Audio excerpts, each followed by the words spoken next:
বড়োফাৰ চিন্তাধাৰাটো লৈ পেলাই আমি বিভিন্ন জাতি জনগোষ্ঠীক একেলগে লৈ আগবাঢ়ি যাবৰ কাৰণে কিছুমান পলিসি হাতত লোৱা হৈছে। खुलुमनायजों लोगोसे गासैबो मानगोनां मेलेमजिबि रायजो राजा नोंथांमोनखौ आंनि बे भिडिअ बरायग्रोना लाग्रोनाय जाबाय। थांनाय 2020-27 जानुवारि बिटिआर एग्रिमेन्टनि गेजेरजों जेब्ला मानगोनां एनडिबि ब्रादार्समोनखौ उदां अखराङाव लानानै फैनाय जादोंमोन, बै बिटिआर एग्रिमेन्टनि उनावहाय जोंनि बिटिसि पलिटिकेल सिस्टेमाव गावजों गावनि गेजेरावनो डार्टी माखासे पलिटिकल इस्यूनि गेम प्ले खालामनायखौ जोङो बांसिन जाबोनायखौ नुनो मोन्दोंमोन। आरो बे बिटिआर एग्रिमेन्टनि उनावहाय प्रमद बर' बिथांनि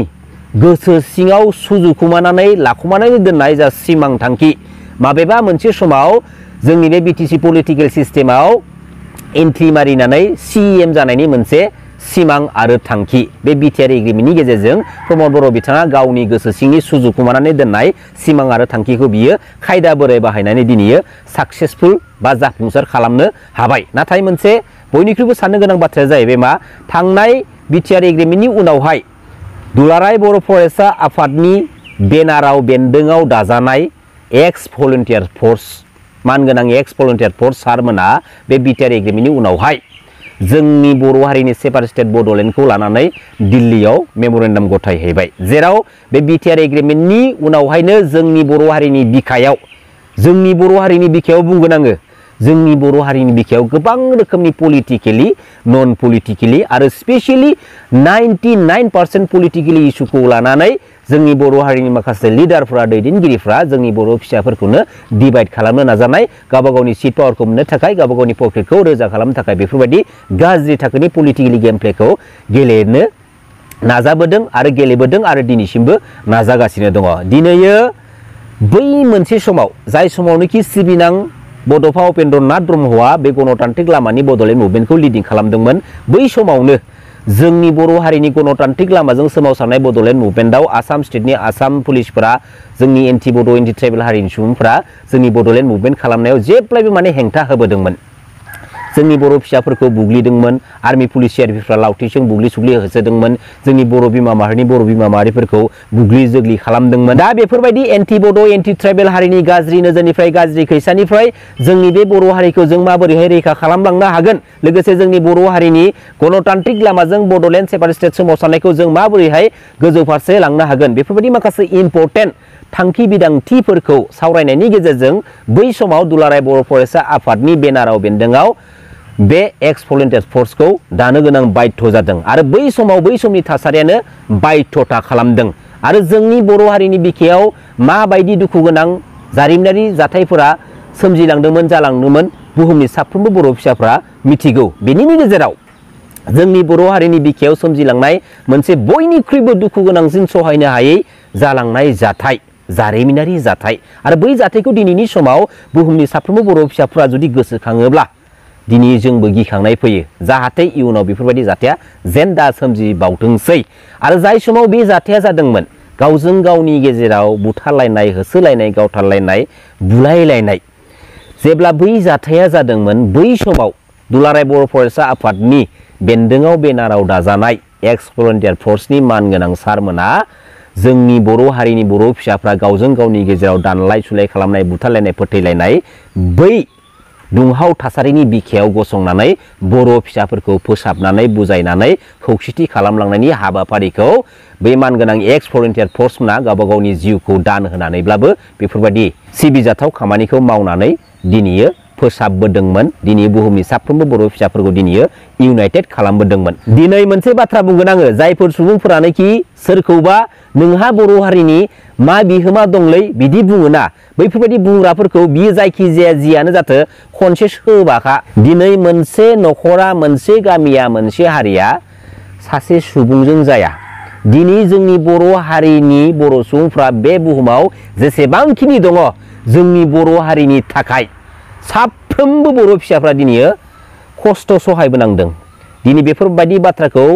मिथिसे मिथिनानैबो बेफोरबायदि जाथावथारि बाथ्राखौ दा बुंसै। आरो जायफोर सुबुंफोरा सोरनिबा खोमा सेराव जुदि बेफोरबायदि जाथावथारै बाथ्रा बुंबा बेखौ डाइरेक्ट खोमा सेरखैजा डाइरेक्ट सोबानाखा सिदा बुंखाबाय आं दिनै बे भिडिअनि गेजेरजों जोंनि बर' हारिनि बिफा सिबिनां बड'फा उपेन्द्र नाथ ब्रह्मनि गोथार आइडिअल'जि फिल'सफिनि बिखायाव गसंनानै जोंनि बर' हारिनि गणतान्त्रिक लामाजों बड'लेण्ड मुभमेन्टखौ सोमावसारबोनो मोननाय मानगोनां प्रमद बर' बिथांमोना थांनाय बिटिआर एग्रिमेन्टनि एमअएसनि गेजेरजों मा लिरनानै लाना फैदों मिथिगौना नोंथांमोना एसे खोनासंदो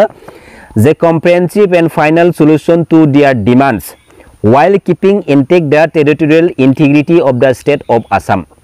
बे बाथ्रा लाइन मोनसेयानो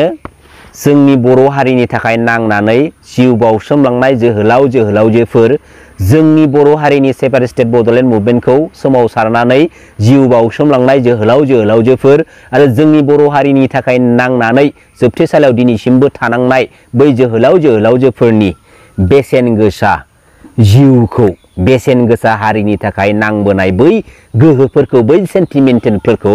बे लाइन मोनसेया दिनैयो गासैखौबो माने मानहानि खालामदों comprehensive and final solution to their demands while keeping intact the territorial integrity of the state of Assam दा बे लाइन मोनसेया मा बुजायदों मिथिगौना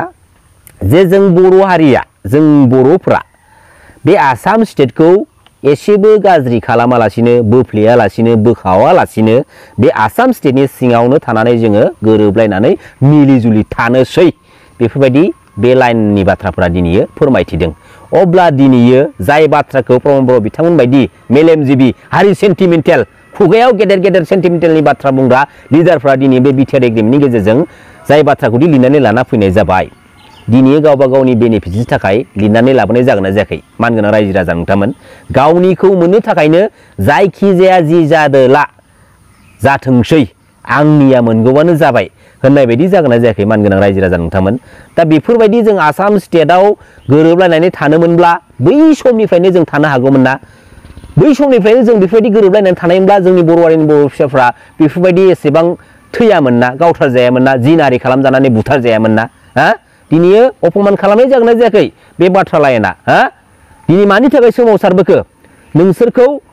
साफा साफा पलिटिकेल लिडार जाहोनो थाखायसो सोमावसारबोदों नामा दिनैयो जोंनि माहारियारि आफाद दुलाराय बर' फरायसा आफादा एक्चुअली आंनि मोनदांथिनायाव बबेबा मोनसे पलिटिकेल पार्टिनि जानानै सोरबा लिडारनि जानानै बे गोथार माहारियारि आफादनि बिखायाव गसंनानै पलिटिक्सनि खामानि दामाव पलिटिक्सनि सार्थआव बर' फिसाफोरखौ इगनर दा खालाम हायोबा दाबो सम दङ आं बुंदों बे जोंनि बर' हारिनि माहारियारि आफाद गोथार दुलाराय बर' फरायसा आफादनि बिबानगिरिफ्रा मावथिफ्रा गेजेराव था बिपिएफनिबो जानाङा इउपिपिएलनिबो जानाङा बा बबेबा मोनसे आदार्स पलिटिकेल पार्टिनिबो जानानै बाथ्रा दा बुं खामानि दामाव सिंजों मिथिबाय गेजेराव थानानै बाथ्रा बुं बेखौबो अबजेक्सन खालाम बैखौबो अबजेक्सन खालाम आरो स्ट्रङै जोंनि बर' हारिनि बिखायाव गसंनानै बर' हारिखौ फोसाबलांनायनि माखासे मेइन एजेन्डाफोरखौ नोंथांमोना दिनैनि बे समाव फोथांफिननानै लानांगौ दिनै दुलाराय बर' फरायसा आफादा पलिटिक्सजों इनभल्व जानाय लोगो लोगोनो जोंनि बर' हारिनि बिखायाव जाथावथारै माखासे जाथायफोराबो दिनै इजिलि जालांनो हमगासिनो दङ दिनै मोनफ्रोमबो बिथिङाव जोंनि बर' हारिनि बिखायाव गुलाय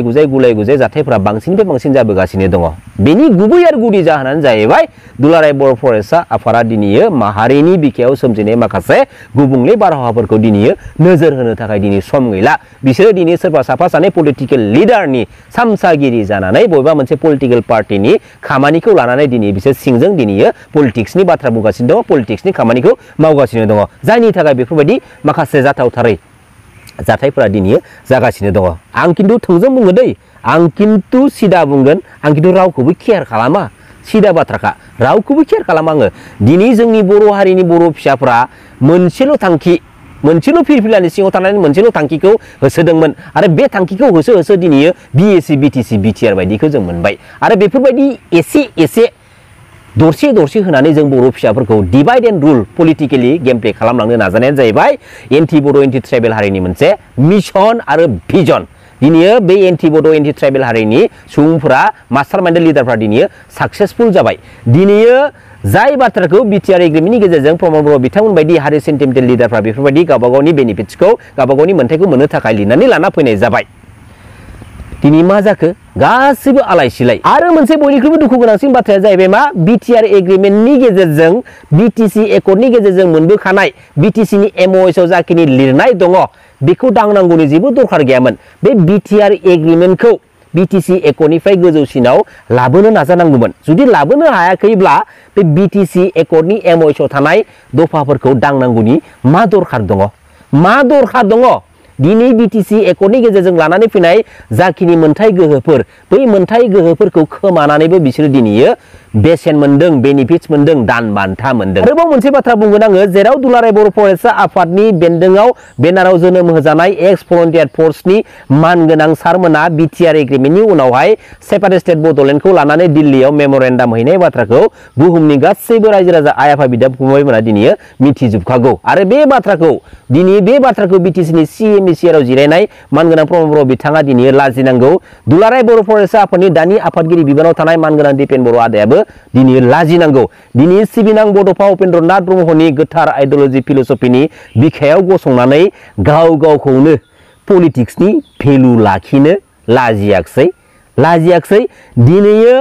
बे गोथार आइडिय'लजि फिलसफिनि बिखायाव गसंनानै आन्दो पलिटिक्सनि खामानि मावखुमानो लाजियाखसै नोङो